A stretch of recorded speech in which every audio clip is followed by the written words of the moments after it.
Hello friends, ಎಲ್ಲರಿಗೂ ನಮಸ್ಕಾರ. ಶ್ರೀಕೃಷ್ಣ ಕ್ರಿಯೇಷನ್ಸ್ಗೆ ನಿಮ್ಮೆಲ್ಲರಿಗೂ ಸ್ವಾಗತ. ಇವತ್ತಿನ ಈ ವಿಡಿಯೋದಲ್ಲಿ ಮಾಘ ಮಾಸದಲ್ಲಿ ಆಚರಣೆ ಮಾಡುವಂಥ ಒಂದು ವಿಶೇಷ ಹಬ್ಬ, ಅದೇ ವಸಂತ ಪಂಚಮಿ.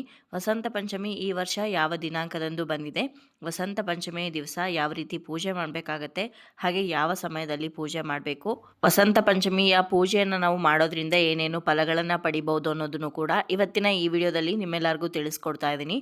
ಹಾಗಾದರೆ ಇನ್ಯಾಕ್ ತಡ, ಬನ್ನಿ ವಿಡಿಯೋನ ಶುರು ಮಾಡೋಣ. ಮಾಘ ಮಾಸದ ಶುಕ್ಲ ಪಕ್ಷದ 5ನೇ ದಿವಸ ಅಂದರೆ ಪಂಚಮಿಯ ದಿವಸ ಈ ವಸಂತ ಪಂಚಮಿಯನ್ನು ಆಚರಣೆ ಮಾಡಲಾಗುತ್ತೆ. ವಸಂತ ಪಂಚಮಿಯ ದಿವಸ ವಿಶೇಷವಾಗಿ ಸರಸ್ವತಿ ಪೂಜೆಯನ್ನು ಮಾಡಬೇಕಾಗತ್ತೆ. ಅವತ್ತಿನ ದಿವಸ ಸರಸ್ವತಿ ಪೂಜೆಯನ್ನು ಮಾಡೋದ್ರಿಂದ ಹೆಚ್ಚಿನ ಜ್ಞಾನವನ್ನು, ಪ್ರಾಪಂಚಿಕ ಜ್ಞಾನವನ್ನು ಪಡಿಬೋದು. ಜೊತೆಗೆ ಮಕ್ಕಳ ಕೈಯಲ್ಲಿ ಈ ಒಂದು ಪೂಜೆಯನ್ನು ಮಾಡಿಸೋದ್ರಿಂದ ಅವರಿಗೆ ವಿದ್ಯಾ ಬುದ್ಧಿ ಚೆನ್ನಾಗಿ ಹತ್ತತ್ತೆ ಅಂತಲೂ ಕೂಡ ಹೇಳ್ತಾರೆ. ಇನ್ನು ವಿಶೇಷವಾಗಿ ಯಾರು ಇನ್ನೂ ಮಕ್ಕಳನ್ನು ಸ್ಕೂಲಿಗೆ ಕಳಿಸ್ತಾ ಇಲ್ವೋ ಅಂಥವರು ಅವತ್ತಿನ ದಿವಸ ಅಕ್ಷರಾಭ್ಯಾಸವನ್ನು ಮಾಡಿಸಿದ್ರೆ ತುಂಬ ಅಂದರೆ ತುಂಬಾ ಶ್ರೇಷ್ಠ ಅಂತ ಕೂಡ ಹೇಳ್ತಾರೆ. ಹಾಗಿದ್ರೆ ಇಷ್ಟೊಂದು ಮಹತ್ವ ಇರೋವಂಥ ಈ ವಸಂತ ಪಂಚಮಿ ಈ ವರ್ಷ ಯಾವ ದಿನಾಂಕದಂದು ಬಂದಿದೆ, ಹಾಗೆ ಪಂಚಮಿ ತಿಥಿ ಯಾವಾಗ ಆರಂಭವಾಗಿ ಯಾವಾಗ ಅಂತ್ಯಗೊಳ್ಳುತ್ತೆ, ಪೂಜೆಗೆ ಶುಭ ಮುಹೂರ್ತ ಯಾವುದು ಅಂತ ಇವಾಗ ತಿಳ್ಕೊಳ್ಳೋಣ ಬನ್ನಿ. ವಸಂತ ಪಂಚಮಿ ಈ ವರ್ಷ ಅಂದರೆ 2026ನೇ ಇಸವಿಯಲ್ಲಿ ಜನವರಿ 23ನೇ ತಾರೀಕು ಶುಕ್ರವಾರದ ದಿವಸ ಬಂದಿದೆ. ಇವಾಗ ಪಂಚಮಿ ತಿಥಿ ಯಾವಾಗ ಆರಂಭವಾಗುತ್ತೆ, ಹಾಗೆ ಯಾವ ಸಮಯಕ್ಕೆ ಪಂಚಮಿ ತಿಥಿ ಅಂತ್ಯವಾಗುತ್ತೆ ಅಂತ ಮೊದಲು ತಿಳ್ಕೊಳ್ಳೋಣ. ಪಂಚಮಿ ತಿಥಿ ಆರಂಭವಾಗುವಂಥದ್ದು ಜನವರಿ 23ನೇ ತಾರೀಕು ಬೆಳಗಿನ ಜಾವ 2:28 ಆರಂಭವಾಗಿ ಜನವರಿ 24ನೇ ತಾರೀಕು ಬೆಳಗಿನ ಜಾವ 1:46 ಅಂತ್ಯವಾಗುತ್ತೆ.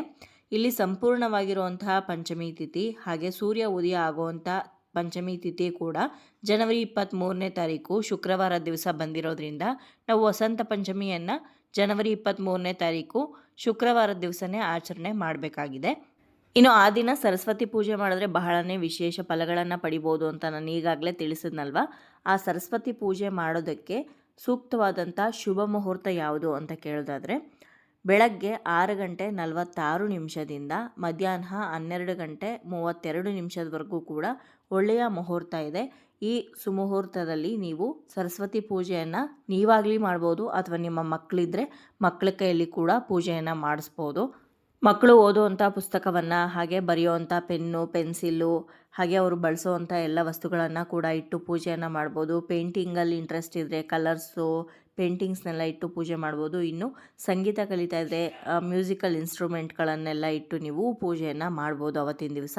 ಇನ್ನು ಸರಸ್ವತಿ ಪೂಜೆಯನ್ನು ಮಾಡೋದಕ್ಕೆ ವಿಶೇಷವಾಗಿರುವಂಥ ಒಂದು ರಂಗೋಲಿಯನ್ನು ಹಾಕಬೇಕಾಗತ್ತೆ. ಜೊತೆಗೆ ಮಕ್ಕಳ ಕೈಯಲ್ಲಿ ಸರಳವಾಗಿರುವಂಥ ಸರಸ್ವತಿಯ ಮಂತ್ರವನ್ನು ಹೇಳಿಸಿ ಪೂಜೆಯನ್ನು ಮಾಡಿಸಿದ್ರೆ ಬಹಳನೇ ವಿಶೇಷ. ಜೊತೆಗೆ ಅವತ್ತಿನ ದಿವಸ ಸರಸ್ವತಿ ಪೂಜೆಯನ್ನು ಮಾಡುವಾಗ ಬಿಳಿ ಬಣ್ಣದ ಬಟ್ಟೆ ಹಾಗೂ ಬಿಳಿ ಬಣ್ಣದ ಹೂಗಳನ್ನು ಹೆಚ್ಚಾಗಿ ಅರ್ಪಿಸಬೇಕು. ಜೊತೆಗೆ ನೈವೇದ್ಯವನ್ನು ಕೂಡ ಬಿಳಿ ಬಣ್ಣದನ್ನು ಮಾಡಿ ಇಟ್ಟರೆ ಒಳ್ಳೆಯದು ಅಂತ ಹೇಳ್ತಾರೆ. ಯಾವ ರೀತಿ ಪೂಜೆ ಮಾಡಬೇಕು ಅನ್ನೋದನ್ನು ನನ್ನ ಮುಂಬರುವಂಥ ವಿಡಿಯೋಗಳಲ್ಲಿ ನಾನು ತಿಳಿಸ್ಕೊಡ್ತೀನಿ. ಸೊ ಇವತ್ತಿನ ಈ ವಿಡಿಯೋದಲ್ಲಿ ವಸಂತ ಪಂಚಮಿ ಯಾವತ್ತು ಬಂದಿದೆ, ಹಾಗೆ ಯಾವ ಸಮಯದಲ್ಲಿ ಪೂಜೆಯನ್ನು ಮಾಡಬೇಕು, ಪಂಚಮಿ ತಿಥಿ ಯಾವಾಗ ಆರಂಭವಾಗಿ ಯಾವಾಗ ಅಂತ್ಯಗೊಳ್ಳುತ್ತೆ ಅನ್ನೋದನ್ನು ತಿಳಿಸ್ಕೊಟ್ಟಿದ್ದೀನಿ. ಇವತ್ತಿನ ಈ ವಿಡಿಯೋ ನಿಮ್ಮೆಲ್ಲರಿಗೂ ಇಷ್ಟ ಆಗಿದೆ, ಉಪಯೋಗ ಆಗಿದೆ ಅಂತ ಭಾವಿಸ್ತೀನಿ. ಇಷ್ಟ ಆಗಿದ್ರೆ ಲೈಕ್ ಮಾಡಿ, ಬೇರೆಯವ್ರಿಗೂ ಕೂಡ ವಿಡಿಯೋನ ಶೇರ್ ಮಾಡಿ, ಹಾಗೆ ನಿಮ್ಮ ಅನಿಸಿಕೆ ಅಭಿಪ್ರಾಯವನ್ನು ಖಂಡಿತವಾಗ್ಲೂ ಕಮೆಂಟ್ ಮುಖಾಂತರ ಬರೆದು ತಿಳಿಸಿ. ಮತ್ತೊಂದು ಉಪಯುಕ್ತ ಪೂಜಾ ಮಾಹಿತಿಯೊಂದಿಗೆ ನಿಮ್ಮನ್ನ ಮತ್ತೆ ಭೇಟಿ ಆಗ್ತೀನಿ. ಅಲ್ಲಿಯವರೆಗೂ ಧನ್ಯವಾದಗಳು.